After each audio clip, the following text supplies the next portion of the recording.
Man, not having the flip screen on the camera is a pain. This is the second attempt at filming this video, but yeah, welcome to my first novel video, really. Dedicated novel video that's not a haul. I don't know, I'm just going to be talking about some series I want to be getting into over the next year. Since I've been trying to get back into reading novels a lot. Like, I've always been a big fan of novels, but I fell off because I mainly read manga for a long time. As you can see, a lot of manga around me, sitting here in the corner of my library. Just to fill the massive manga hole, but I've been picking up a lot of books. And the book that I decided to try and get back into reading fantasy novels is actually this one. I am about 60% through it, Kings of the Wild by Nicholas Eames, and it's been a hoot and a half. It's very fun, very great action, and it's a good, like, it's been really getting me back into wanting to read because the story is just so gripping. I would actually recommend this as a starter novel for people who want to make the jump from reading manga into reading more traditional literature like a novel. But if just picking up a book is too much for you, I would recommend this is a physical book of what I'm about to recommend. I've been reading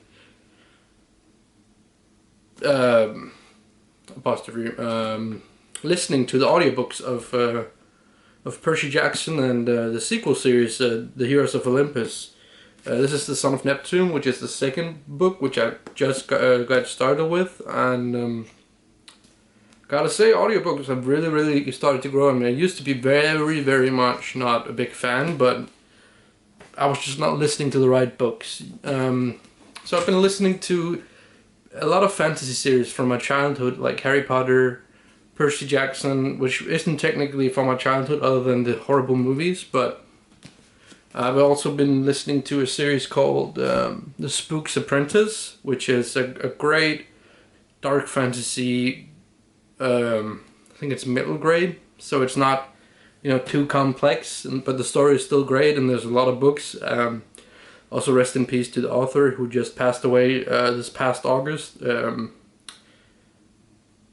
So yeah, that universe won't have an ending because, well, he keeled over, which is a shame, but the original series of, I think in America it's called The Last Apprentice, has an ending, but it has a sequel series that also has an ending, and then he introduced a new main character in the same universe with the same characters.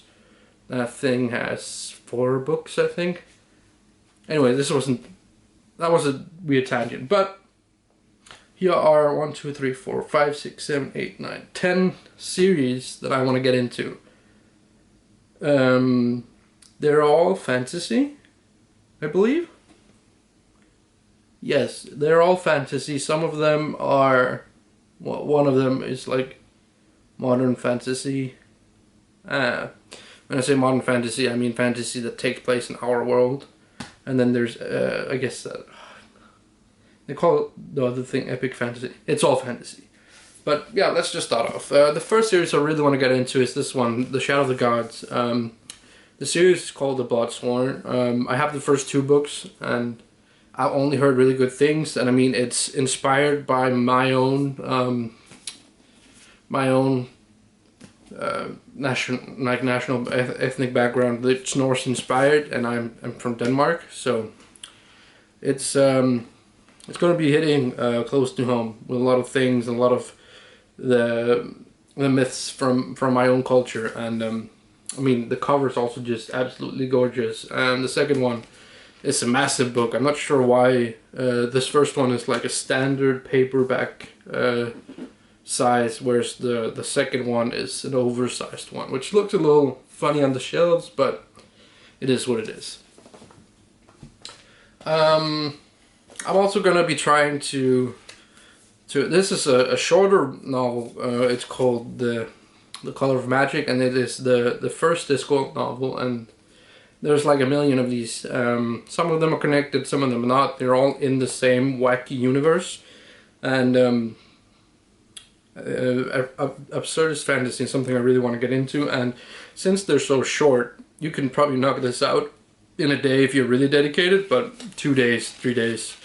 The word count isn't too bad, so and they travel great since they're so small. This, especially this edition. Of course, there are like hardcover editions or oversized editions, but this one, published by Corgi, is really beautiful. And the main version of these books I'm gonna be going after. I'm not gonna be picking all of them up in one go, because that's like $2,000 maybe, because there is like a shit ton. I kid you not. I also really want to get into Brandon Sanderson's literature universe of the Cosmere. I've already started reading Elantris. I have ordered pretty much everything that is out within the Cosmere at this point, except some short story stuff that I'm probably not going to be reading. Might read it if I become a massive fan, but I'm going to try and stick with the UK editions, because I absolutely love this design. The white with the very minimalistic gray and colored both spines and front. I think this design scheme started with the Mistborn books, and then they just kind of adapted it to everything else, and they even decided to split up Stormlight Archive, which is not actually in this pile, but it's because they're on the way. Those were some of the books that the local post office decided were, for some reason,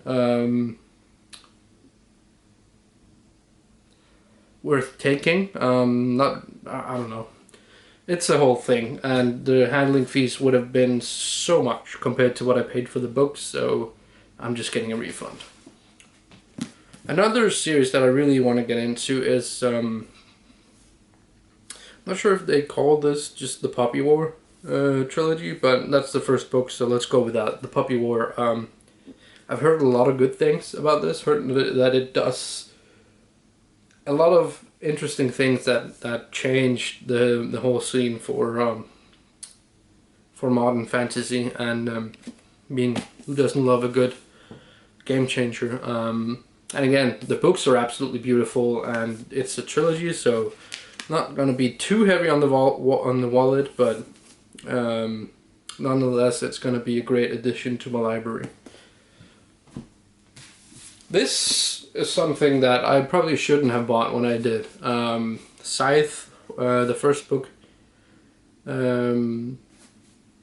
I should have bought the box set and saved some money, but I bought this when I was in the US, and I was overwhelmed in a Barnes & Noble, because I hadn't been in a Barnes & Noble in like 6 years, because we don't have bookstores like that in my country. Our bookstores are very small and focus not really on books, but more on stationery and like pens and stuff, which is, I guess, stationery. But yeah, Scythe.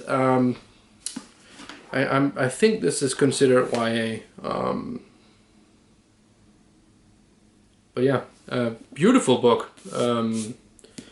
I mean, what can you say? As long as the book is beautiful, I feel like it's worth having in the collection, even if you aren't the biggest fan. Oh, blanket behind me fell down. Anyways, I went with this Robin Hobb work over others because it was the only one available, to be honest. I've heard it's great. Assassin's Blade.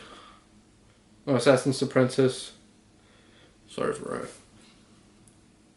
yeah, so it's book 1 in the Farseer trilogy, and not a super big fan at the cover, but I mean, I think all Robin Hobb's books look like these, at least in they all have this type of edition. But I've heard good things about this. I've heard even better things about the about the series about books, boats, which I heard was fantastic. And so I'll be checking this out. If I like it, I'll definitely check out her other works. If I don't like it, I'll still check out the boat one, because I've heard that one's fantastic, and I trust the people of BookTube who I've seen reviews for these works.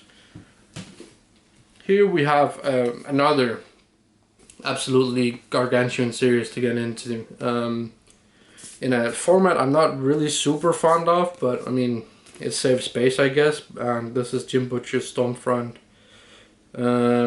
which was the first novel in the Dresden Files, which is a humongous series as well.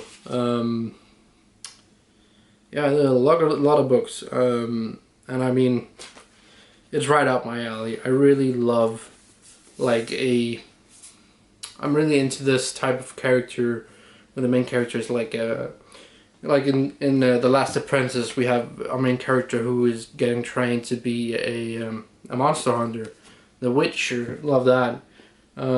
Which I just realized I do not have with me in here, but I had bought the entire box set for The Witcher because I've been fucking loving the video games and really want to check out the source material. But that whole idea of having a person that's like getting trained into like killing monsters, or in this case solving magical crimes, it seems like this is going to be right up my alley. I have tried reading this like 6 years ago, but I lost my book when I went traveling. Picked up a new one. We'll give this another go, and I'm sure I'll like it, because it's in theory it's hitting all the right points for what a story needs to be entertaining for me. I spoke about Brandon Sanderson earlier. This is the first thing. Yeah, Mistborn book 1. This is the cover designs I was talking about, and I mean, they are praised to all high heavens. And I mean, if everybody is praising them, then I cannot see how I will go wrong trying to get into these. The first 3 books are massive, and then I was kind of surprised to see how small I think it's called Era 2 is.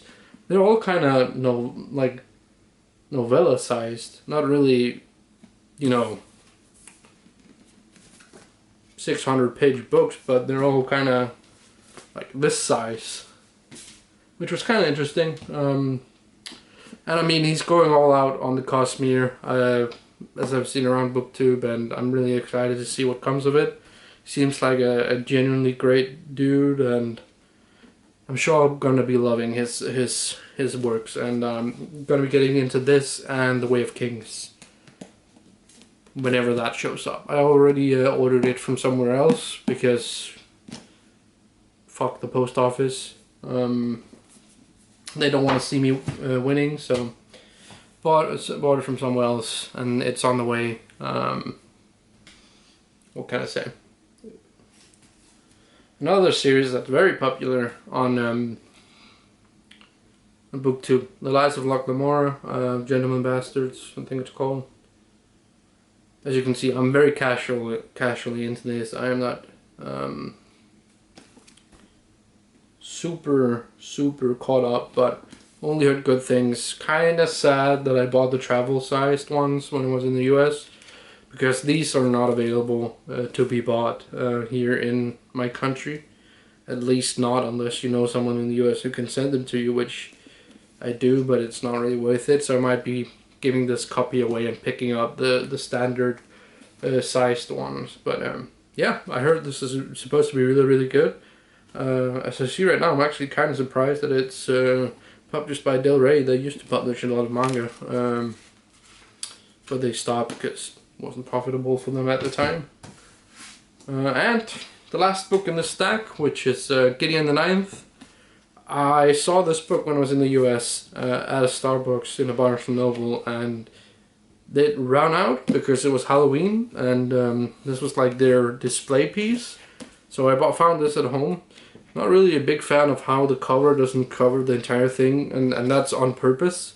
For some reason, I checked out all the copies they had at the bookstore, and they were all like that. But yeah, this looks like a hoot and a half with. I mean, it's about, what do they say? The Emperor's necromancers. The 9th necromancer needs a swordswoman. Gideon has a sword, some dirty magazines, and no more time for undead nonsense. So yeah, it's definitely modern fantasy, but I heard good things, and I can see the Harrow the Ninth is the second one, so if I like this, I'm going to be picking up the last 2 ones, because, I don't know, it just kind of struck an interest with me. I really love this cover, like it's an absolutely dope cover, but yeah, the story just seemed very, very cool. But yeah guys, that was all for this video. Hopefully it turned out okay. I can't see anything because I don't have a screen on this camera, because Sony cheaped out on that and I cheaped out on buying the upgraded version. Hopefully the audio is okay. Maybe I need to invest in a clip-on mic with like a recorder, because I cannot connect the microphone to this camera either. I don't know what I did buying this. It's been great so far, but it's missing some features. But you guys don't care about that. Okay guys, have a good one.